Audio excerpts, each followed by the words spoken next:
مناسب بات جی آپ رسپونڈ کریں گے. ان کا کہنا ہے کہ جو بھی مذاکرات ہوں اس میں خیبر پختونخوا کی نمائندگی ہونی چاہیے جب آپ افغانستان سے بات کریں, اور یہ پاکستان تحریک انصاف کا سٹانس ہے کافی. میں پہلے آئینی نقطہ اٹھا لیتے ہیں جو میرے خیال میں ایک طریقہ کار ہے اس کو دیکھنے کا, پھر سیاسی نقطہ نظر سے اس کو دیکھ لیں گے. جو فورن پالیسی ہے وہ تو سبجیکٹ وفاقی حکومت کا ہے, اور جو امن عامہ ہے اور امپلیمنٹیشن لا انفورسمنٹ ہے وہ پروونشل سبجیکٹ ہے. آپ اپنا کام کرتے نہیں ہیں اور آپ چاہتے ہیں کہ وفاقی حکومت کا کام کریں, تو ایسا تو ہوتا نہیں ہے. ہمارے جب یہ تمام معاملات ہو رہے تھے تو کئی مرتبہ علی امین صاحب تشریف لائے, کئی مرتبہ علی امین صاحب نہیں تشریف لائے, مگر زیادہ تر تشریف لاتے تھے. ان کا رویہ میٹنگ کے اندر بھی ایک ہوتا تھا, پھر میٹنگ کے بعد بھی ایک ہوتا تھا. یہ جس رویے کی عکاسی کر رہے ہیں وہ شاید میٹنگ کے بعد کا رویہ ہے, ورنہ یہ تمام جو میٹنگز ہوتی رہی ہیں ان میں کچھ میں ریپرزنٹیٹیوز اور لیڈرشپ پی ٹی آئی کی آتی رہی ہے صوبے سے, اور کچھ میں وہ تشریف نہیں لائے. یہ تو پہلی بات ہے جو آئینی ہے کہ ڈسٹریبیوشن جو ہوئی ہے اس میں لا انفورسمنٹ ان کے پاس ہے, اور جو فورن پالیسی نیگوشیشن سرکار کے یعنی حکومت پاکستان کی نیگوشیشنز وہ وفاق کے پاس ہیں. اور میں نے آپ کو یہ بھی ایویڈنس دے دیا کہ وہ آتے بھی رہے ہیں, ایسا نہیں کہ ان کو ایلینیٹ کیا گیا تھا, وہ تشریف لاتے رہے ہیں, پارٹیسپیٹ بھی کرتے رہے ہیں. مگر اب دیکھیں نا ان کا یہ موقف ہے کہ ایک صوبائی لیول کے اوپر جو ہے وہ ایک جرگہ ہوا ہے, وہ جرگہ جو ہے وہ کچھ پوائنٹس بتا رہا ہے, یعنی شاید اس بات کو یوں کہنا چاہیے کہ وہ کہہ رہے ہیں کہ اس کو ریوائیو کیا جائے, اس کو ریویو کیا جائے اور مزید چیزوں کو اس میں شامل کیا جائے جو وہاں پہ صوبے کی عوام چاہتی ہے. کوئی حرج نہیں ہے, مگر اگر آپ اس کو دیکھیں تو میرے خیال میں جو آج رویہ ہے پی ٹی آئی کا یا ان کی حکومت کا وہ ہمیشہ سے یہی رہا ہے. آپ 1990s کے آرٹیکل اٹھا کے عمران خان صاحب کے پڑھ لیں طالبان کے متعلق, اور تب سے لے کر آج تک ان کا جو رویہ ہے وہ تو آپ کا بھی رہا ہے. شہباز شریف صاحب کا مشہور زمانہ بیان تو ہمیں آج بھی یاد ہے. مگر اس کے اندر کبھی بھی انہوں نے یہ تو نہیں کہا کہ یہاں پہ آ کے دفتر کھول لو, انہوں نے یہ بھی نہیں کہا کہ ان کو گلوریفائی کرو, کبھی یہ نہیں کہا. مگر انہوں نے یہ ضرور کہا کہ ہم پہ کیوں حملہ کر رہے ہیں, ہم تو آپ کے ساتھ ہیں. انہوں نے کہا کہ ہم پہ ٹھیک ہے جو چلیں, وہ بھی اپنے صوبے کی ان کو غالباً جو وفاقی لائن تھی وہ لے کر چلنی چاہیے تھی. لیکن میں تو آپ کو ایک تسلسل کے ساتھ رویہ, آپ ایک سٹیٹمنٹ بتا رہی ہیں, میں آپ کو پورا رویہ بتا رہا ہوں. 1990 کو گزرے ہوئے 3-3.5 دہائیاں 35 سال ہو گئے. 35 سال میں وہ ایک وقت بتائیں جب خان صاحب نے یہ نہ کہا ہو کہ یہ ہماری فیبرک کا حصہ ہیں. ارے بھائی حصہ ہیں تو اپنا لیں, اور اپنایا آپ نے. آپ کہہ رہے ہیں کہ کیا حاصل ہوا ان تمام یہ جو آپریشنز ہو رہے ہیں, امن حاصل ہوا.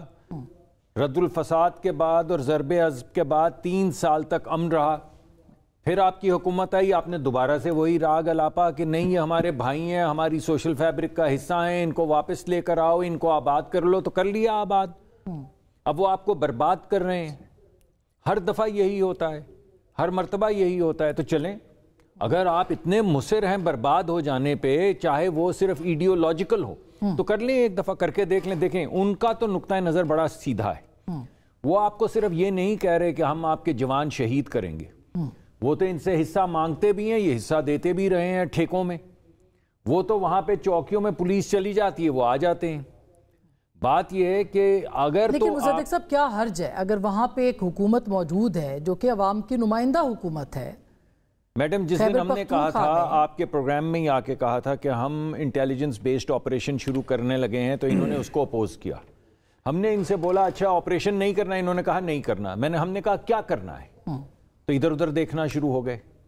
بتائیں پھر, اگر آپریشن نہیں کرنا ہے, اگر ریزسٹ نہیں کرنا ہے, ہم کہتے ہیں مت کیجئے بھلے سے آپریشن, تو یہ بتا دیجئے کہ کیا کرنا ہے, تو پھر خاموش ہو جاتے ہیں. مذاکرات کی بات کریں نا, وہ کہہ رہے ہیں مذاکرات اور اس میں ان کی شمولیت. میڈم ان کے مذاکرات تو بڑے کلیئر ہیں, انہوں نے اپنے علاقوں میں تو بچیوں کے سکول بند کر دیے ہیں.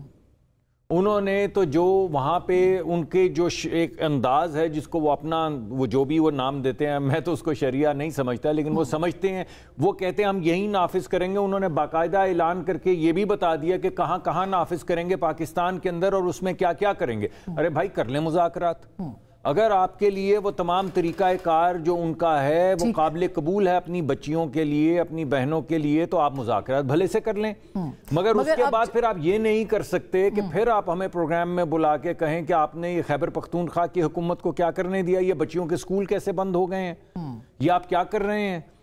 تو بھائی بات یہ ہے کہ جو ان کا انداز ہے، ٹھیک بات ہے مصدق صاحب، لیکن مصطفیٰ جو بات مصدق صاحب کر رہے ہیں وہ اپنی جگہ پہ درست ہے، وہاں پہ شاید تھوڑا کلیئرٹی کا مسئلہ ہو، مگر ان کا یہ کہنا ہے کہ ان کو بھی آن بورڈ لینا ہے، لیکن آگے کیسے بڑھنا ہے؟ یہ تو بیانیے کا مسئلہ ہے۔ ایک پاپولر پارٹی جو کہ ایک صوبے کے اندر حکمران ہے، اس کو ساتھ لیے بغیر آپ آگے کیسے بڑھ سکتے ہیں؟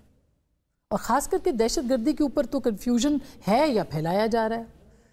کنفیوژن دہشت گردی کے معاملے پر صرف پولیٹیکل کلاس میں نہیں رہی، ہماری ملٹری اسٹیبلشمنٹ میں بھی بہت عرصہ اس کے اوپر ایک کنفیوژن رہی، اور اس میں اس سارے پیریڈ کے دوران ہم جیسے کچھ لوگ یہ برملا اس چیز کا اظہار کرتے رہے کہ جناب یہ تحریک طالبان افغانستان اور تحریک طالبان پاکستان یہ ایک ہی سکے کے دو رخ ہیں، ان میں تفریق مت کیجیے، کوئی گڈ نہیں ہے، کوئی بیڈ نہیں ہے، یہ سارے ایک ہی تھیلی کے چٹے بٹے ہیں۔